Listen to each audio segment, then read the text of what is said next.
रमला के दोनों बेटों अर्जुन और वरुण की शादी एक ही दिन हुई थी। बड़े भाई अर्जुन की बीवी का नाम रेशम था, जो कि बहुत ही मासूम और साफ दिल की लड़की थी, जबकि छोटे भाई वरुण की बीवी दिया बहुत ही तेज और चालाक लड़की थी। अपने मायके में तो वो अपनी चालाकी की वजह से बहुत मशहूर थी और ससुराल में भी वो इसी नीयत के साथ आई थी। शादी के एक हफ्ता तक तो सब ठीक था, फिर आहिस्ता आहिस्ता घर से चीज़ें गायब होना शुरू हो गईं। यहाँ तक कि फ्रिज में पड़ा दूध और फ्रूट भी गायब हो जाते थे। कमला बहुत ही सादा और साफ दिल की औरत थी। उसे कुछ समझ नहीं आ रही थी कि चीज़ें आखिर गायब कहाँ हो रही हैं। वो इन छोटी मोटी चोरियों को हमेशा नज़रअंदाज कर देती थी। उसने अपनी दोनों बहुओं से इस बारे में कभी भी जिक्र नहीं किया था।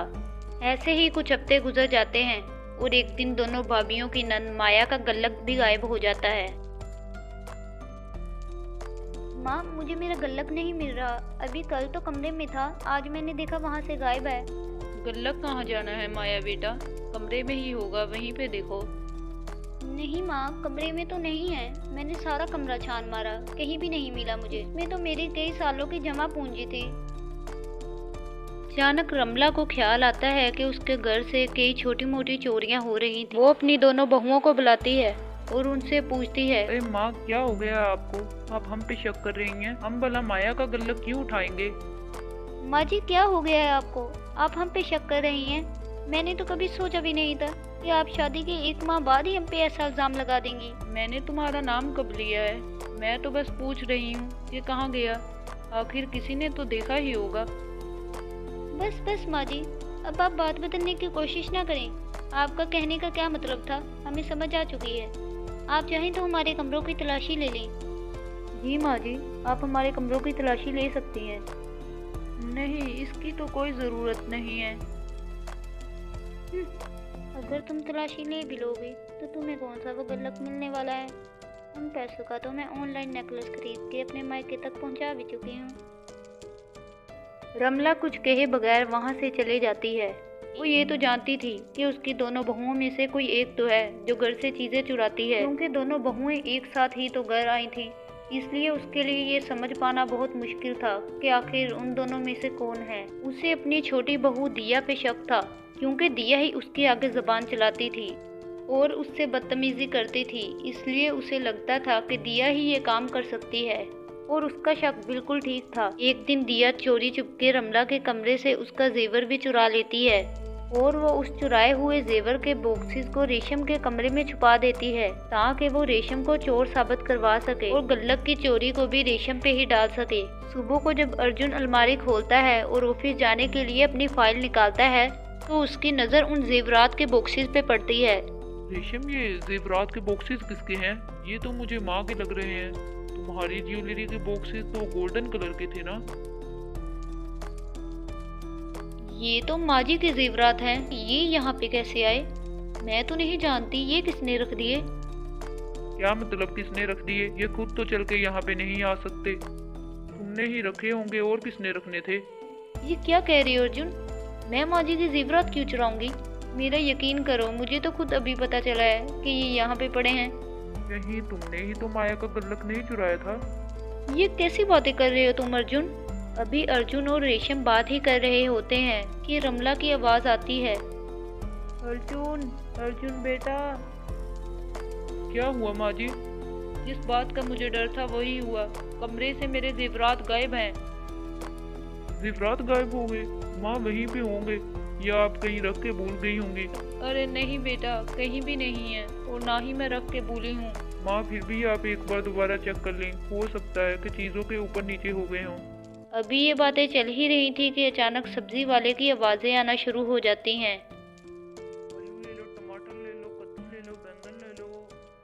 माँ, वो बाहर सब्जी वाला आया है, आप एक काम करें ना, जाके सब्जी ले आएं। जब मैं सब्जी लाऊं तो फिर आप खुद ही कहती हैं कि फ्रेश सब्जी नहीं है।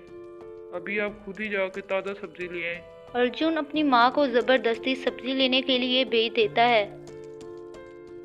इस बार तो मैंने सबकी नज़र में तुम्हारी इज्जत रख ली, लेकिन याद रखना, अगर दोबारा ऐसा हुआ तो इन सब की जिम्मेदार तुम होगी। मैं तुम्हारा बिल्कुल भी साथ नहीं दूंगा।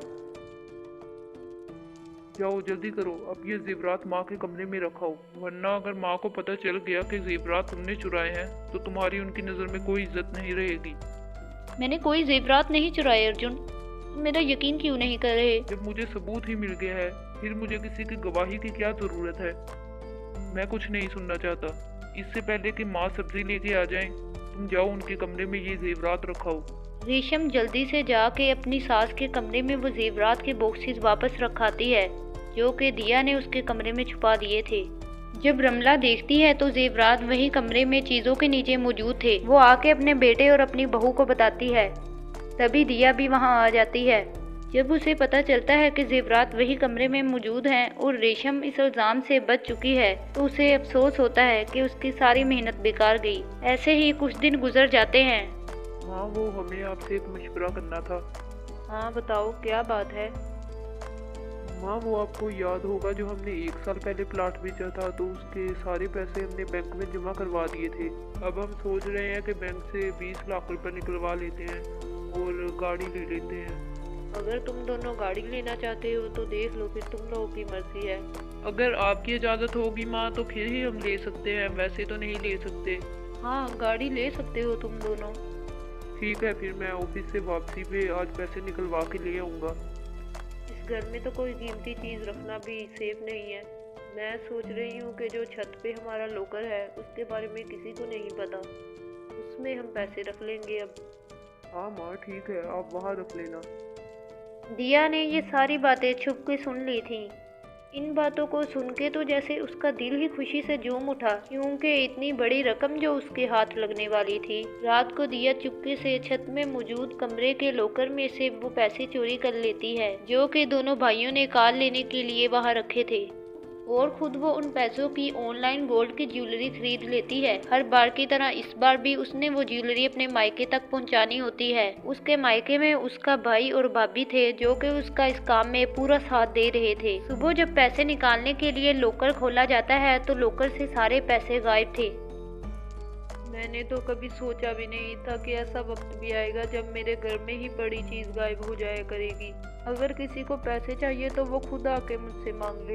ये इस तरह घर से चोरी करने की क्या ज़रूरत है? हाँ, आप परेशान ना हो, मिल जाएंगे पैसे। कैसे परेशान ना हूँ मैं? पहले जितनी भी चीज़ें घर से चोरी हुई वो आज तक मिली है क्या, जो अब इतनी बड़ी रकम मिल जाएगी? पता नहीं किस मनहूस ने वो सारे पैसे चुरा लिए। ये सब क्या हो रहा है? हमें तो खुद समझ नहीं आ रही माँ। पहले तो कभी ऐसा नहीं हुआ था कि अपने घर से ही चोरी होनी शुरू हो जाए। माँ जी, आप एक काम करें, इस घर में कैमरे लगवा लें, तभी पता चलेगा कि ये सब कौन कर रहा है। अब तो सब कुछ चोरी हो चुका है, अब कैमरे लगवाने का क्या फ़ायदा है? सारी कीमती चीज़ें तो चोर ने चुरा ली हैं, हमारे पास बचा ही क्या है अब? ऐसे ही कुछ दिन गुजर जाते हैं और चोर का कुछ पता नहीं चलता। भाभी, ये आपके नाम पे पार्सल आया है। मेरे नाम पे पार्सल आया है? क्या ऑर्डर किया था आपने भाभी? मैंने तो कुछ नहीं ऑर्डर किया था। हाँ, वो याद आया, मैंने वो अपनी भाभी के बर्थडे के लिए गिफ्ट मंगवाया था। मुझे अब याद आया, मेरे जहन से ही निकल गया था। मैं अब आहिस्ता आहिस्ता बहुत भुलक्कड़ बनती जा रही हूँ। शादी से पहले मेरे मायके में हर चीज़ मुझे पकड़ाई जाती थी, मुझे याद रहता था। अब तो मैं हर चीज़ भूलने लग गई हूँ। देखो, ये भी भूल गई थी मैं।